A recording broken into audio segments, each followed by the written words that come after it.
Don't die with an unsung song. Those were the words that were delivered from the pulpit by Pastor Jeff.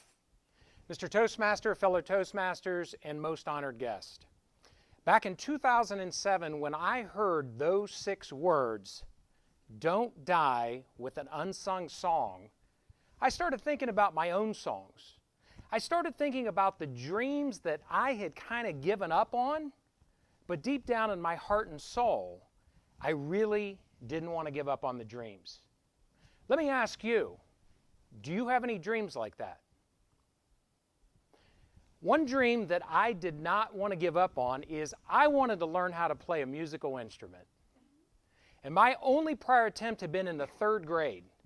And I remember one day come bouncing in the house from my 3rd grade class, and my mom surprises me. She says, "Mike, I purchased lessons for you from a door-to-door salesman." I was so excited as I went over to the instrument case and I opened it up. It was an accordion. "Mom, I don't want to play the accordion."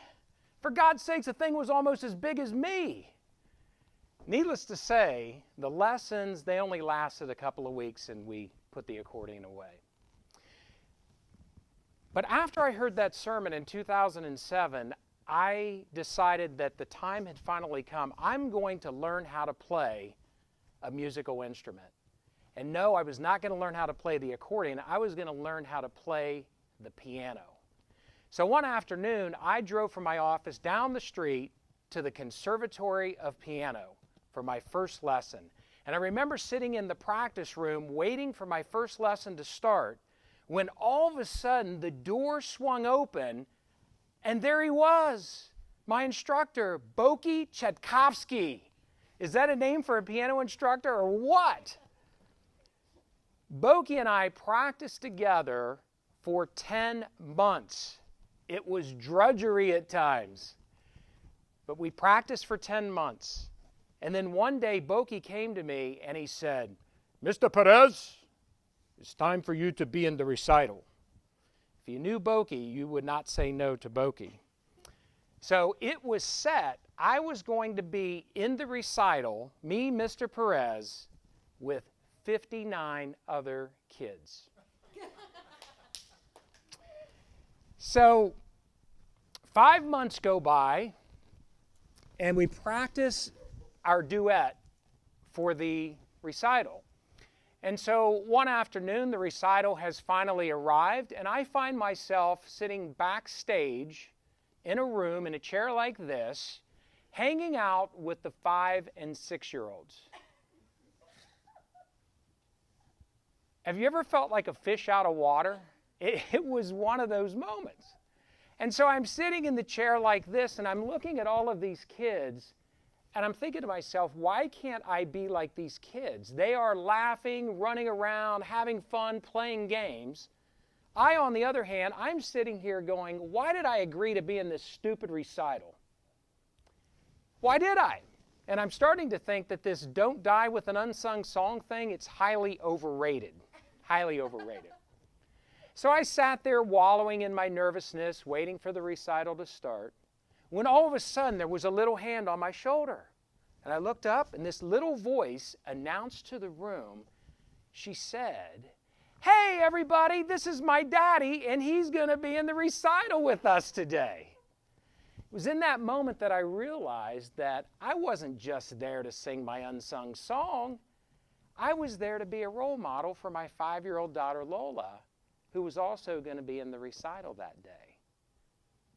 And that was very exciting to me. So finally, the recital was starting, and I was escorted to a staging area. I must admit, it felt like the Death March heading to the staging area. I get to the staging area. They had me sit in a circle with 6 other kids. My heart was racing like crazy, and the 6 kids were looking at me as if to say, "Why is that old guy sitting there with us?" Finally, it was my turn to go out and perform. I don't know if you've ever been to a recital, but everything is choreographed. I walked out onto the stage. I followed the line. I pulled the bench out to the appropriate spot. I got my hands in middle C position. I looked across at Boki.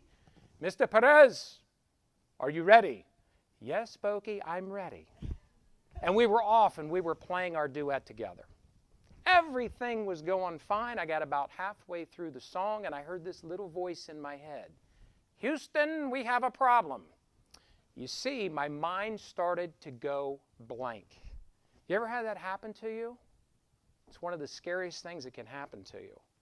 I had no idea, there was this moment I had no idea if the song that we had spent 5 months practicing was even coming out of the piano. It was like out of body. But somehow, some way, I was able to finish the song as I was instructed. I took my bow, hands down to the side, and I followed the line off the stage to a wonderful ovation. It had been the scariest, longest minute and 43 seconds of my life.